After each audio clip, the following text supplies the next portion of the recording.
Je vais vous présenter donc l'exercice 3 sur les droites. Donc ici, on vous donne une droite D et son équation cartésienne.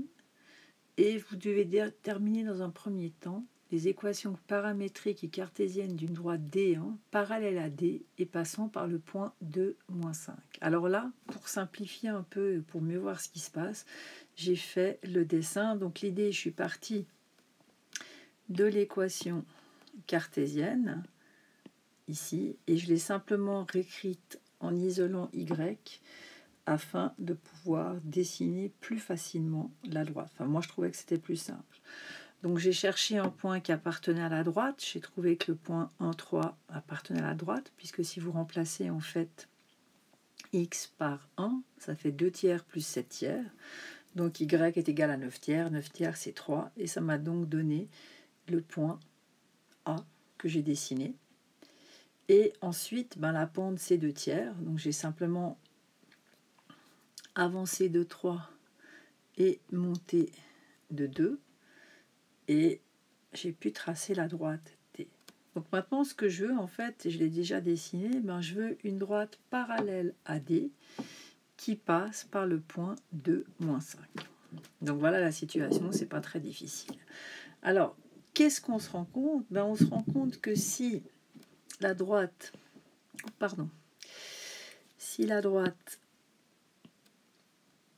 D1 est parallèle à D2, eh bien ça veut dire que D1 et D2 ont les mêmes vecteurs directeurs, ça me paraît assez évident, les mêmes vecteurs directeurs. Mais on peut aussi dire que si ces deux droites sont parallèles, alors elles ont les mêmes vecteurs normaux. Si un vecteur est perpendiculaire à D1, il sera aussi perpendiculaire à D2. Si on revient sur le dessin, si on prend ici et on dessine, si on trace, voilà, des perpendiculaires, des vecteurs perpendiculaires à D1 ou à D2, vous êtes d'accord que ce sera exactement, ils ont la même direction, donc c'est les mêmes, ce qui est assez normal. Et si on dessine des vecteurs directeurs, par exemple celui-ci, si on l'appelle V1, et V1, il aura forcément la même direction qu'un vecteur directeur de la droite D. J'ai pris celui-ci, j'aurais pu en prendre un autre. Ça n'a pas d'importance. Alors, on va peut-être pas l'appeler V1, mais on va simplement l'appeler V. Voilà. Donc, dans cet exercice, on va d'abord chercher les équations paramétriques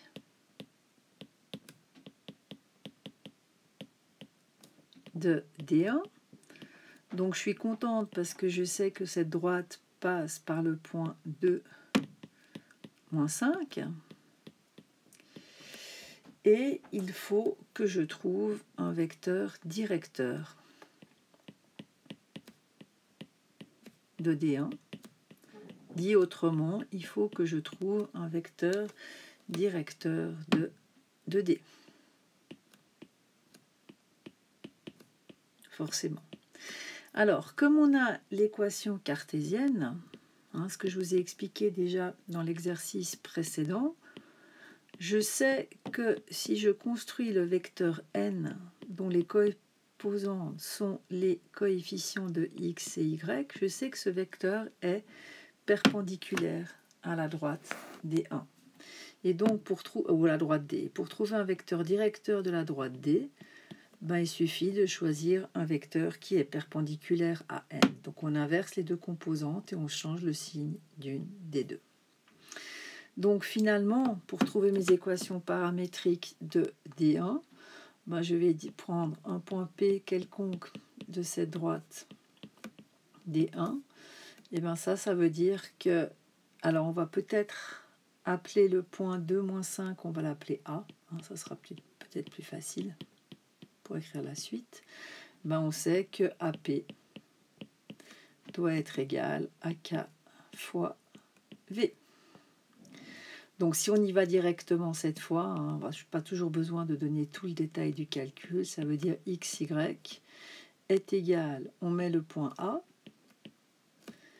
plus 3 fois K, plus 2 fois K, avec K appartenant à R. Hein. Je vous rappelle que ça, c'est le point P, ça c'est les coordonnées du point A, et ici, 3 et 2, c'est le vecteur, les composantes du vecteur directeur V. Donc là, vous avez trouvé en fait les équations paramétriques de la droite D1.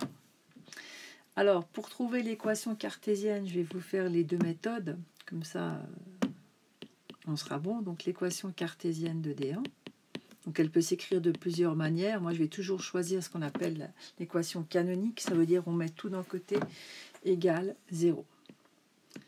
Alors la première méthode, c'est que vous partez des équations paramétriques et vous isolez le cas.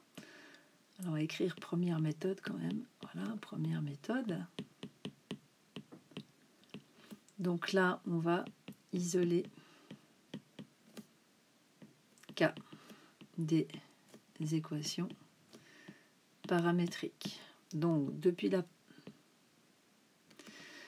la première, on va trouver que K c'est égal à x moins 2 sur 3. De la deuxième, on va trouver que K est égal à y plus 5 sur 2. Donc on peut égaler ces deux quantités. Ça fait donc x moins 2 sur 3 est égal à y plus 5 sur 2. On fait les produits en croix. Ça donne 2x moins 4 est égal à 3y plus 15. Et finalement, nos équations cartésiennes, bon là, c'est 2x moins 3y moins 19 est égal à 0. Deuxième méthode pour trouver l'équation cartésienne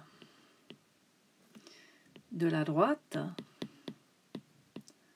ben, on sait qu'une équation cartésienne, elle est de la forme AX plus BY plus C égale 0, où A et B sont les composantes d'un vecteur normal. Donc, comme cette droite est parallèle à la droite D, on avait trouvé qu'un vecteur normal à la droite D, c'était le vecteur 2, moins 3. Donc, comme ces deux droites sont parallèles, elles ont aussi des vecteurs normaux, comme je vous l'ai dit. Donc, on peut écrire 2x moins 3y plus c égale 0. Donc, la seule chose qu'il nous faut trouver, en fait, c'est la valeur de c. Ben, nous, on sait que le point A, 2, moins 5, appartient à la droite D1. Donc, on va simplement remplacer x et y par les coordonnées du point A. Et on doit vérifier l'équation. Excusez-moi, j'ai juste écrit là un truc. Oups, qu'est-ce que je fais? Je vais prendre la gomme. Hop, voilà. Plus C égale 0. Donc si on calcule, ça fait 4 plus 15 plus C égale 0. Donc on trouve bien que C, comme précédemment, est égal à moins 19. Et on retrouve le résultat qu'on avait calculé avant de l'équation de la cartésienne de D1. C'est 2x moins 3y moins 19 égale 0. Donc ce résultat, c'est bien le même qu'on avait trouvé juste avant.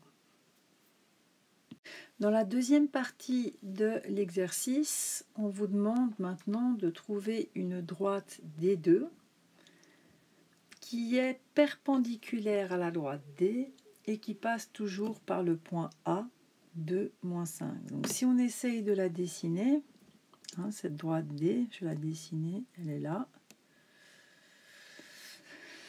La voilà, hein, c'est cette droite-là. Ça, c'est ma droite D2.